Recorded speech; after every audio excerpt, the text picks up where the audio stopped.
Hello, everybody. Welcome to our first energy-focused event of Empower Africa, the Power of Energy. I'm excited and honored to host this terrific event. My name is Shai Bernstein. I'm VP of Biz Development and Partnerships at Empower Africa. For those of you who are joining us for the first time, Empower Africa is a business community with a mission to drive investment, trade, and job creation in Africa. We believe in trade over aid and that business is the best way to build things and make a difference. We have three verticals of the company. The first is the Empower Africa Business Network. The second are events and trade missions. And the third is consulting and project facilitation. We believe in bringing good people together. We believe in the power of synergy and the tremendous amount of projects and deals that we can do together, bringing the greatest minds and the best people around the world with the know-how, together with the SMEs, with the startups, the investors, the governments, the government agencies, all to one table, and together with this business community, drive more investment, trade, and job creation in Africa. Our business community is an invite-only and paid membership. We want to make sure that we have good and honest people who can add tremendous value to each other. And our main goal is to create connections, to optimize communication, and just maximize the collaboration between all the different stakeholders. We got some incredible speakers here today. And for those of you, of course, who are joining for the first time and are getting a feel of our platform, the concept here is fairly simple. We're going to have three presentations, great speakers, amazing technology. And after that, we're going to have time to network, okay, just like you had now. So you could feel free to walk around between the tables and meet new potential leads, business partners, investors, and so on. After that, after the other networking break, we can have another quick discussion panel, also extremely interesting, discussing the power of energy in Africa. And so without further ado, I'd like to move on and present our first speaker. Just please note, very important, two things. One is, at any given time, if you have any technical issues, we have on the right side the technical support. So if you need anything, you can also just holler to any Empower Africa employee and we'll come and help you right away. Number two, you'll see on the right side of your screen, there's Q&A. So you can feel free to drop any question that you have there throughout the presentations. We're going to have at the end of each presentation some time for Q&A if there are any specific questions, and otherwise also towards the end and at the panel, of course. In addition, I invite you all, of course, to go on the bottom left side, the bottom right side to the table of the Empower Africa Business Network, so you can come and see a live demo and speak to our team and hear more about the Empower Africa business community. Okay, so let's move on to our first speaker, Mr. Gil Shavit. Gil Shavit is the co-founder and CBDO at GenCell. He's going to speak about hydrogen and ammonia fuel cell power. Gil has over 30 years of engineering and entrepreneurship experience in high-tech and clean energy fields. And I have to say, I remember the first time, Gil, if I could just welcome you to join there we go. Hey, Gil, how you doing? Thank you very much. Thank you, Shai. I have to say that really, before I just give you the mic, right, and you start your presentation, it took me a while to kind of understand. I didn't even know what fuel cell, energy means, right? And it's just incredible to hear what the solution that GenCell is working on. We also had on our podcast meet the members, Shelly, just the other day. It was fantastic. And so, yeah, without further ado, Gil, please. Thank you very much, and I'm very honored to be here. Thank you for inviting me to make the pitch about GenCell. GenCell is a 10-year-old company. Exactly this month, we're celebrating the 10th anniversary. And we are developing and manufacturing hydrogen-based power systems, energy systems, which are fueled by pure hydrogen. And later on, we also have a new product that does it from ammonia. With your permission, I'll share a screen with a short presentation that will show about the company. And as I just said, the company was founded in 2011, around 100 employees. Lately was floated on the public market at Tel Aviv. And we have several patents on hydrogen and ammonia applications that running through lower cost fuel cells than ever known. So we think when we go to Africa, when the day is ready, we have something that might be affordable also for everyone. And this is our vision. So about fuel cell, what is a fuel cell? A fuel cell is a machine that takes hydrogen and air and makes electricity. The only outcome besides of electric power is just water. If you look at this diagram, shows when we get the composition between air, which supplies oxygen, to the bottled hydrogen. Gil, sorry, we get do you want to share your simply screen? Electricity Gil? and just water. Gil, can you hear me? Yes. Sorry. Yes. Just share your screen, please, because we can't see the screen. You don't see the screen? Yeah, we can't see it. Let me see it. I'll share again. Tell me if it runs. Okay. So what you see here is the composition, as I just showed you. I wanted now to see. I hope that you see the screen now. When the hydrogen and oxygen meet each other, they make water, releasing electrons, and we have this electric power to power our loads. Nowadays, we are for backup systems in large storehouse, logistic houses, and medical applications. And we have a special performance of what we call targeted energy, so that we can manage energy slightly slow and very, very low amount of energy that can move from one place to another by using this topology. For example, for a hospital, we have several, these black units are the fuel cells. They are serving multiple surgery and catheterization rooms through regular UPS units. So what we are, as a matter of fact, we're replacing diesel generators with zero emission device, which is called fuel cell, that the only emission is just water and electricity. And this is what is all about. I would like to share with you a video that shows exactly how this system works in a hospital. And then we can talk about medical centers in Africa on the way, because we can do refrigeration, we can take care of intensive care, we can take care of all kinds of surgery, complex things that needs what we call life continuity. And this is the video.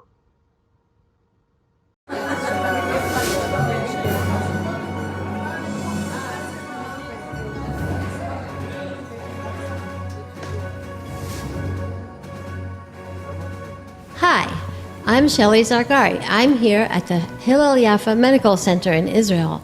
Hillel Yafa is a regional hospital that complies with the green standard for its sustainability objectives. And we're here to see a unique zero-emission, long-duration UPS solution, which has been installed by GenCell Energy here at the Cardiocatheterization Labs. Let's take a look.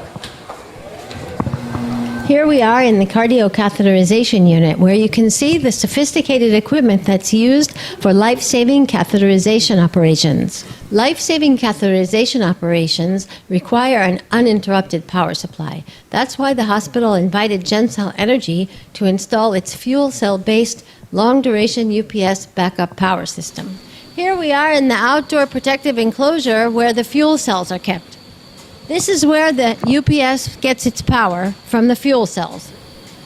Fueled by the hydrogen stored behind this wall, GenCell's alkaline fuel cells have no noise, no odor, no vibration, and are emission-free. Let's see where the hydrogen is. GenCell's fuel cells, powered by hydrogen,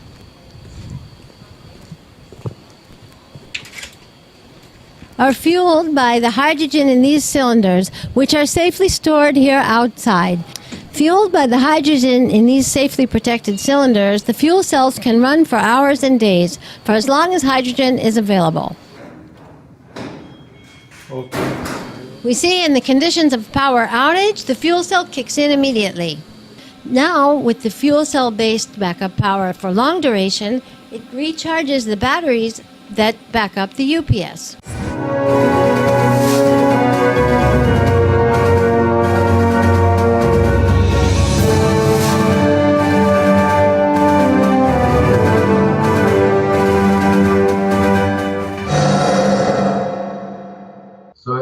seen here, this is for backup purposes. And if we go further on, you'll see that through the beginning of a revolution of hydrogen economy, that as we call it now, we go slightly from backup to mains. And how does it go? We all know about renewable energy, solar or wind turbines that harvest sun or wind, that usually is going to direct emission to the grid. But what if there is no grid, or where is a poor grid?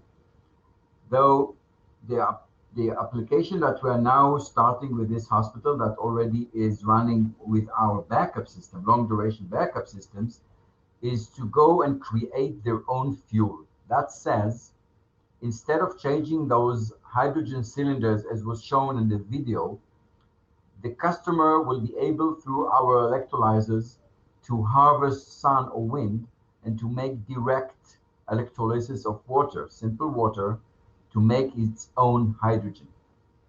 And then they can decide if they want to go on-grid, off-grid, mixed grid, that says several hours a day they'll go on-grid, several hours a day will go off-grid with hydrogen that was stored, that to come less and less dependent on fossil fuel grids.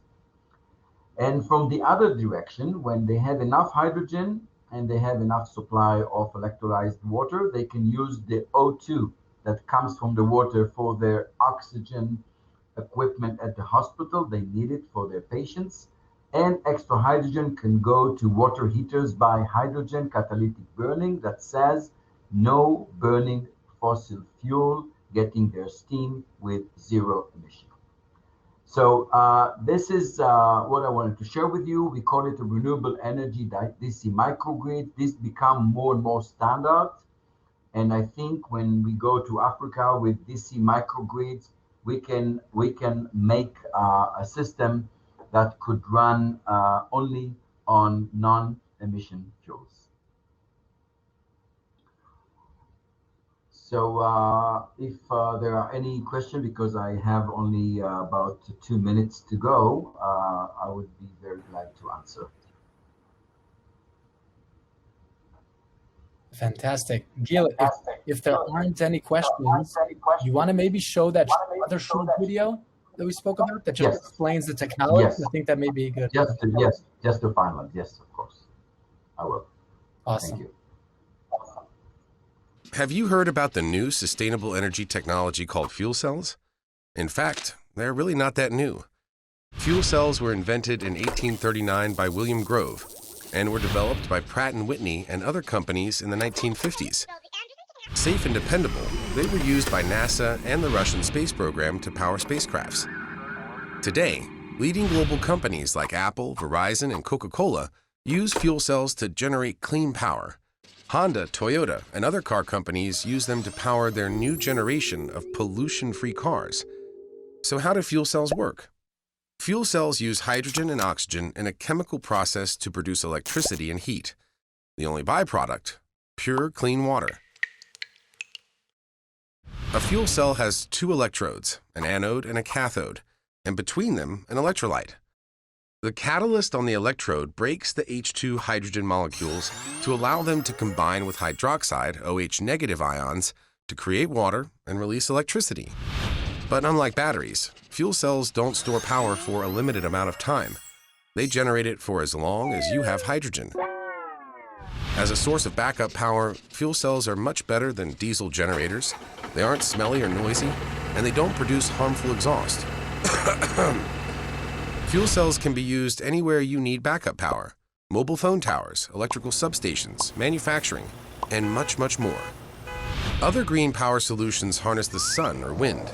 But if you're caught up in a cloudy day or on days where the air stands still, these solutions can leave you without enough power when you actually need it.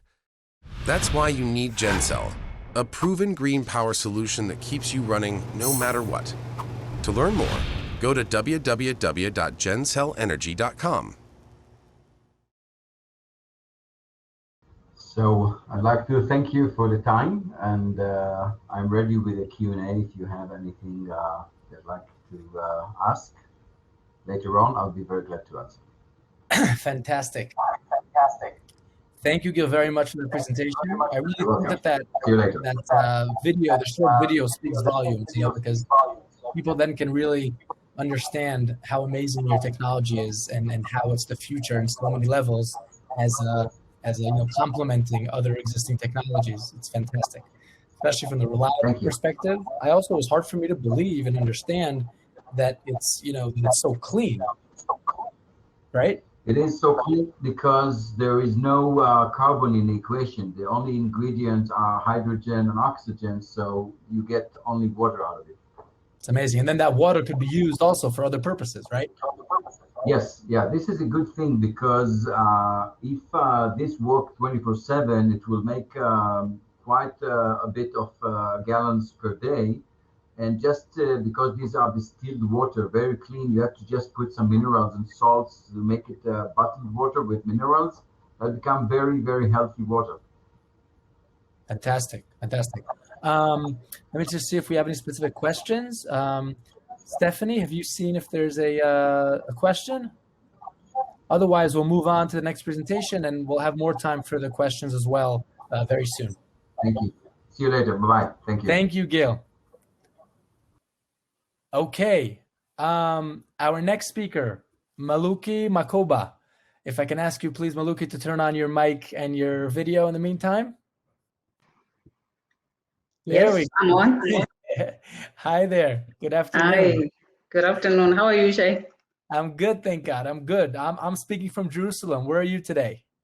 I'm in Botswana, in Palape, in Botswana, the central part of Botswana in southern Africa.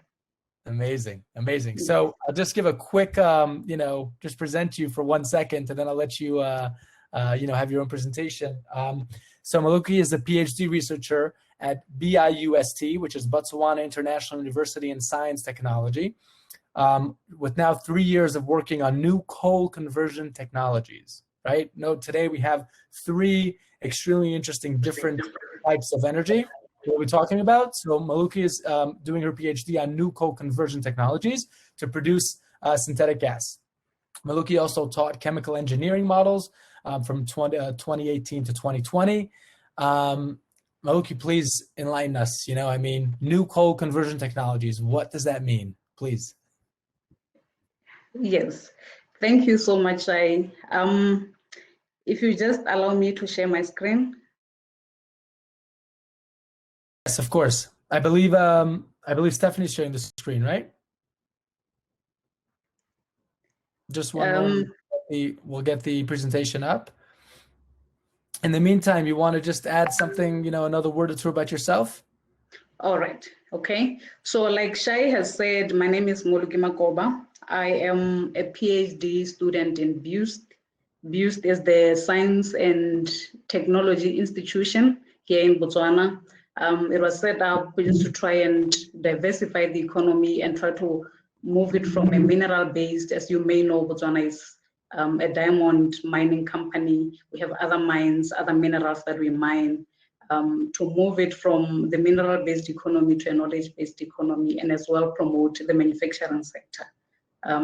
In BIUST, I am involved in the coal beneficiation projects, just to see what we can turn coal into, the different products, different chemical feedstock that we can produce from coal and promote the manufacturing industry.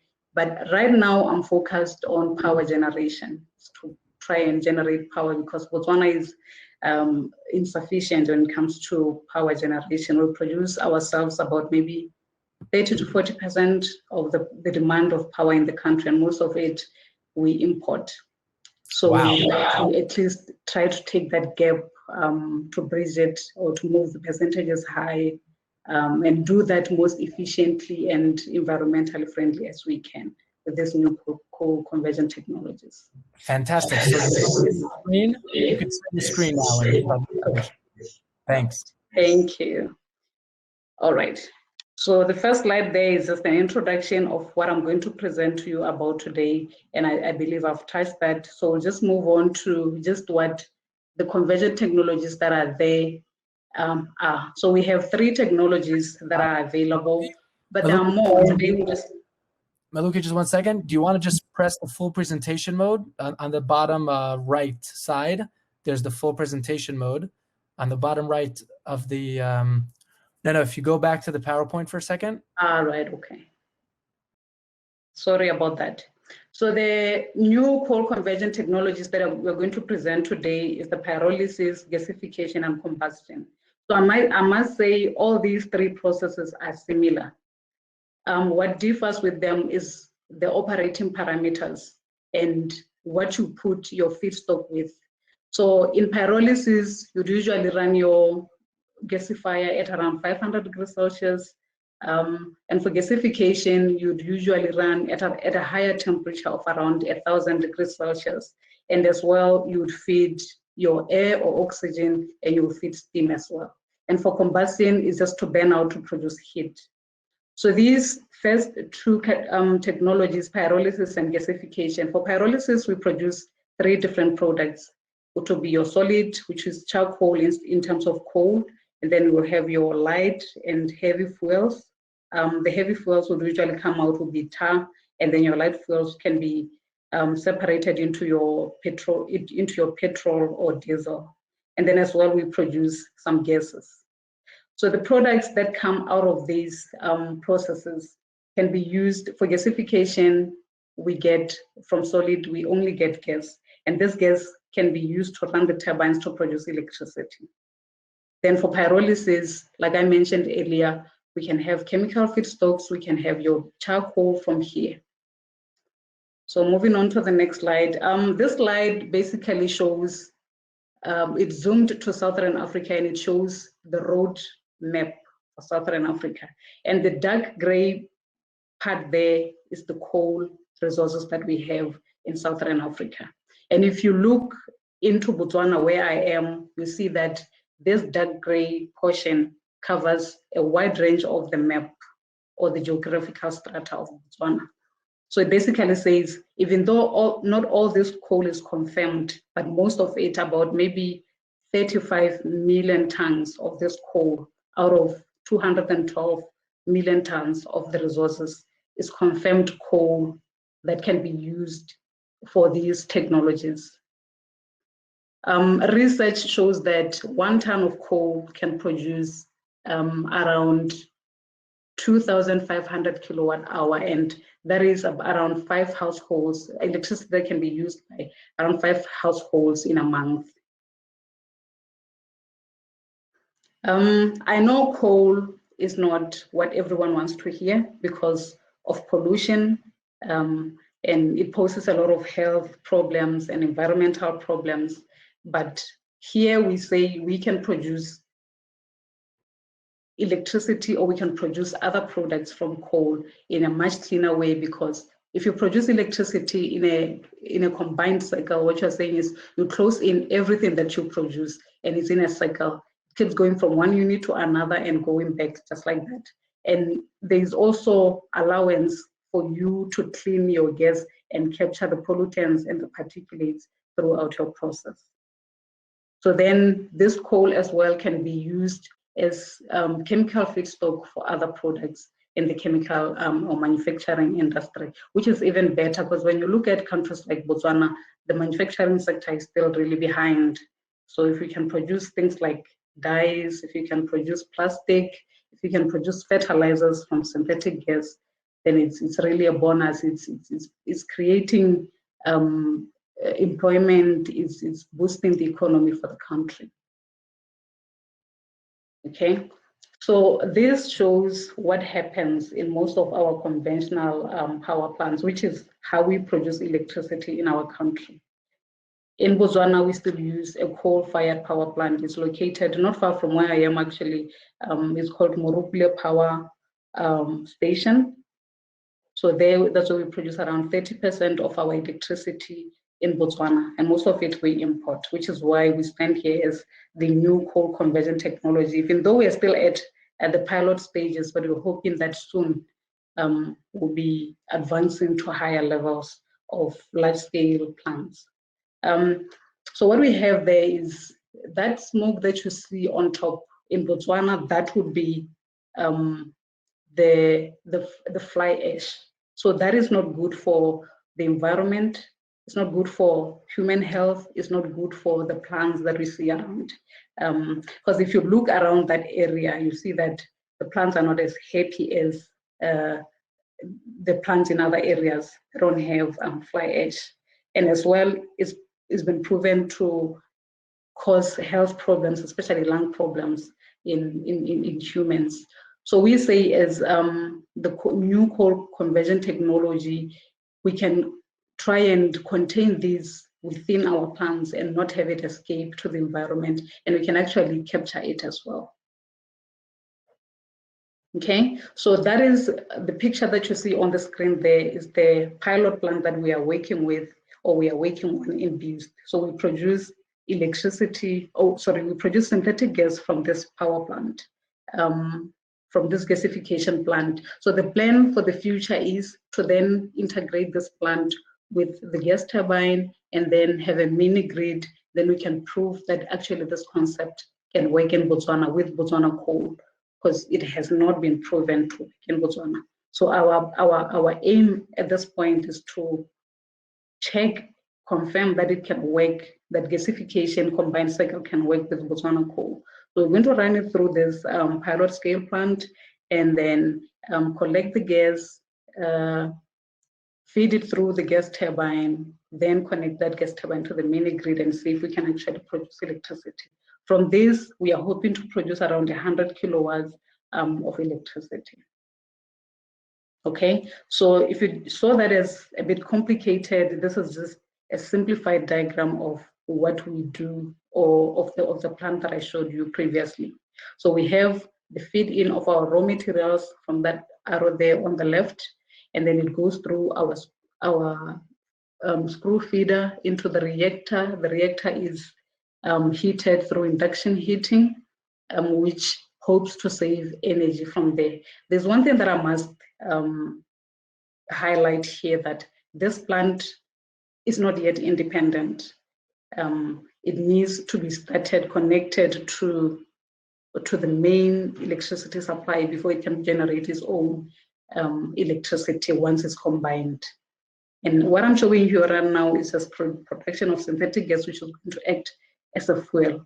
So through the reactor, then we have our two products, the char actually being the waste, and then the vapors which we collect and we're going to feed in as fuel in the gas turbines to produce electricity. What we have there next is the coal gasification. Is an integrated combined cycle. The picture shows what we hope to move to in the future, to have the gasifier, and then to have the heat recovery generator, to have the turbine, and then to have that combined cycle going around to produce electricity. In this picture, it shows that they produce 190 megawatts of electricity through the combustor. And then they produce 120 megawatts through the steam turbine. And this is just the heat recovery. So there's a lot that we can do, and in the most efficient way through this process. Right. Thank you so much. Thank you very much, Mmoloki. Thank you. So if you don't mind staying here for a second, and then Guy, can I ask you to turn on your mic and your camera? I see we have a few questions, so we're just gonna start with this little Q&A session and then move on to the next presentation. Gil, can you hear us? Are you able to turn on your mic and your camera? If not, then we'll just go for Rodwin and James, and the third, I think it's Sigal, who asked the questions. We'll get to them after the networking session. Okay. All right. Thank you, Mmoloki. Thank you, everybody. Enjoy the networking. Yeah, stay safe and healthy. We'll see you soon.